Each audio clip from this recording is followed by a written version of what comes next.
Hey guys, Wither here. Welcome back to another video. So today I'm going to be telling you stories about my dad, cause well, he's a very interesting person. But before I get into that, I meant to say in my last video I was going to talk a bit about X Defiant, but just I want to get into this, I'm going to say a little bit about it. I haven't played either of the betas, but it does look very fun, and I am excited for it to release. And when it does, I will be making some videos on it. So yeah, I hope you guys are excited for that. And without out of the way, let's get into the video.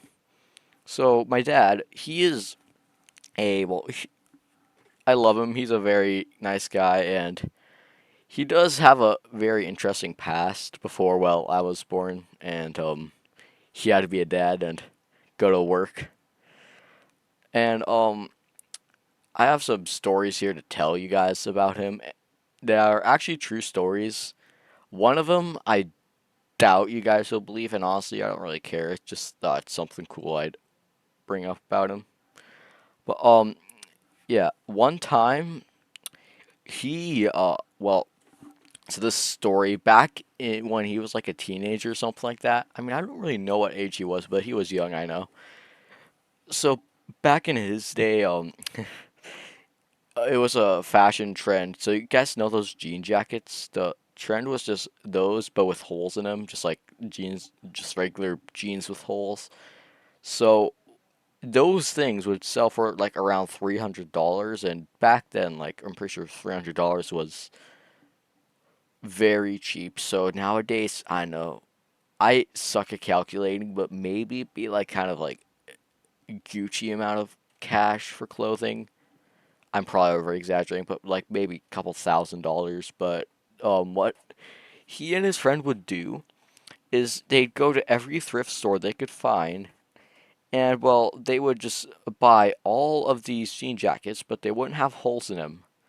So what they would do after like hogging all these jean jackets is go to a firing range, get a freaking 12 gauge shotgun, and they just shoot holes in them and sell them for like $300, which is just hilarious to me. Like, one, it's just kind of a dumb fashion trend in the first place, but the fact you can just shoot clothing with a literal 12 gauge shotgun and sell for $300 just tells you how dumb fashion trends are. I mean, now they're even stupider, but like, freaking, at least they're hard to make, and it's not as simple as just getting a 12 gauge and shooting the clothes. But yeah, I thought that was a little like funny story he told me about.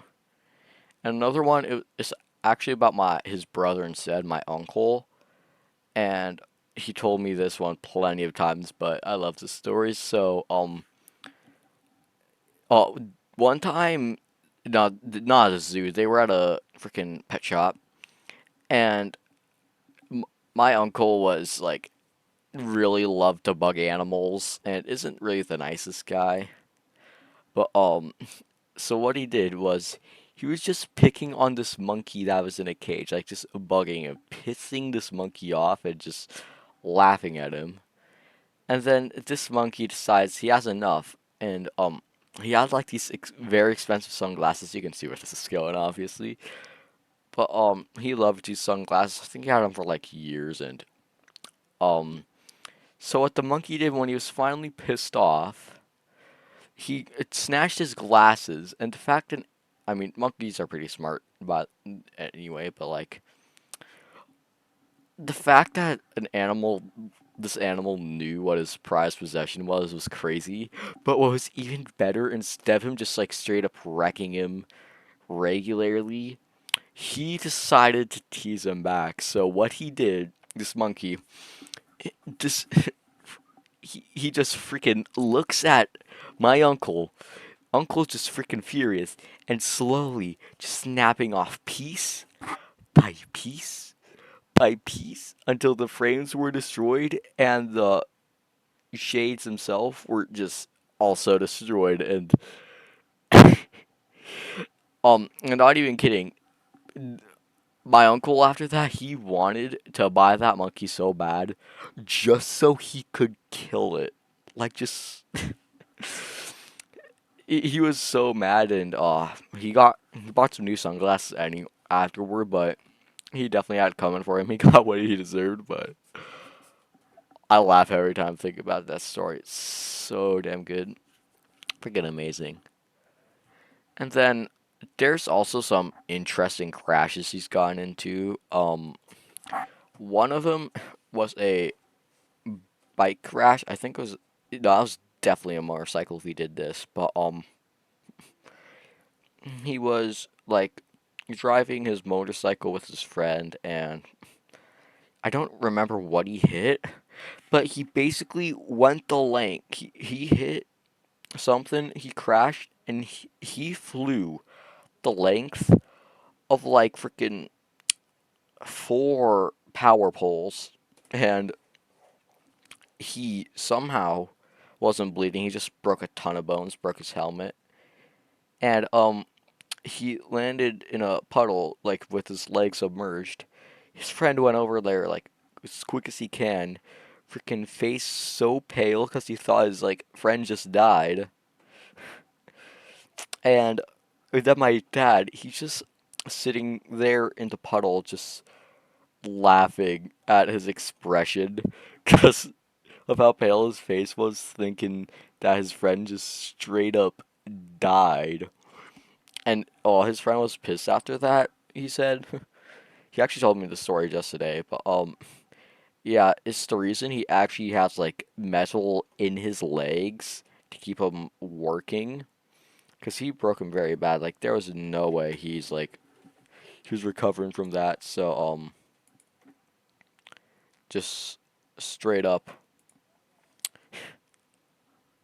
yeah, he was so mad, and that probably cost a lot of money to fix his legs afterwards.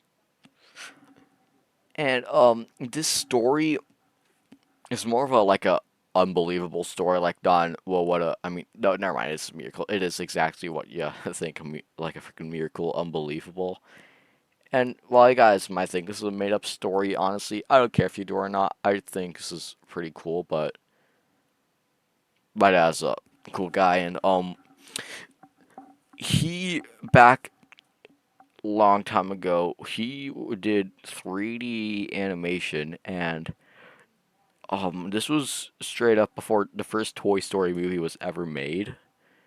And I'm pretty sure he went to some film festivals, and Disney ended up finding out about him, and they actually want to hire him to work on the first Toy Story movie. And even though it just is like quite a story to tell, if he actually managed to get that, that would have been insane. I don't remember if he declined or accepted it, but either way, the studio that he would have worked at to work on Toy Story, they end up, I think, like closing the studio, or it was being built, but then they just decided to cancel it. It was somewhere near him, so then he just like didn't really have the choice, and he didn't get to work on the movie. But the fact that Disney almost like the fact that my dad almost worked on one of the first and most like one of the first 3D animated movies ever made, and the fact it was such a legendary movie, I know, so damn cool. There's like more cool things I could tell you guys about my dad, but honestly, as I said, I can't remember most of the stuff off the top of my head, but my dad's a pretty cool guy. Oh wait, never mind. I forgot though. So one more crash I was going to tell you guys about. But so my dad and mom used to live in Haiti with some orphans at a orphanage. They'd help out, take care of them, and it- so in Haiti they had these little like they're kind of like no, they were basically taxis, but they were called tap taps. Cause what you would do when you were like in the back of the vehicle, if you wanted them to turn or something like that again, you'd use your coin to tap the vehicle to like give him some kind of signals or something like that. To be like turn this way or go that way, you know. So cool little thing I actually didn't know about that he told me. So one time he was driving his motorcycle, yeah, another motorcycle accident. And there was a tap tap and there was a huge puddle or something like that. Again, yeah, motorcycle and puddle. Not a good combination as you can tell. Motorcycle, puddle and my dad. not the not the best. But it had to like quickly swerve around the puddle. Who knows how deep it was, but yeah, my dad's motorcycle, like the back of it hit the tap tap, and he went flying again, like freaking flipping a bunch, and he ended up landing on his feet, and he just stood there, just freaking stood there, and yeah, that's about it. I think all I can remember about my dad right now. I wish I could tell you more, but you already know. But yeah, another cool little thing about my dad, the some of the reason he's done this like crazy stuff is like he used to do a bunch of like dangerous things like s- skiing, skydiving, even some kind of dumb stuff. But he's missing the part in his brain where it makes him scared. So that's kind of cool. So my dad just can't be afraid. So that's a little interesting thing. I don't think I know anybody else like that where they just lost that part of their brain. So it would be so cool just being him watching horror movies, but that would also be the point of them, I guess, if you wanted to be scared. But yeah, love my dad. Shout out to you. You're amazing. And yeah, thanks for watching. If you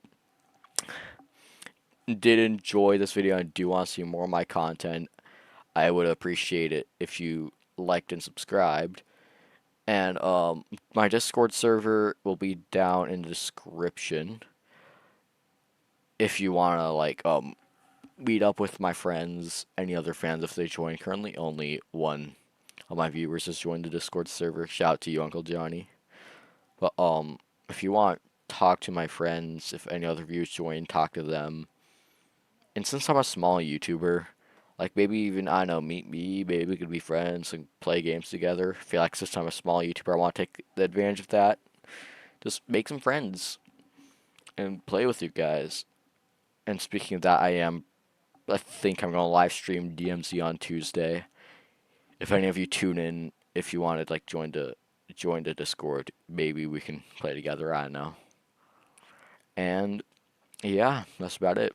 It's been with you guys. Peace.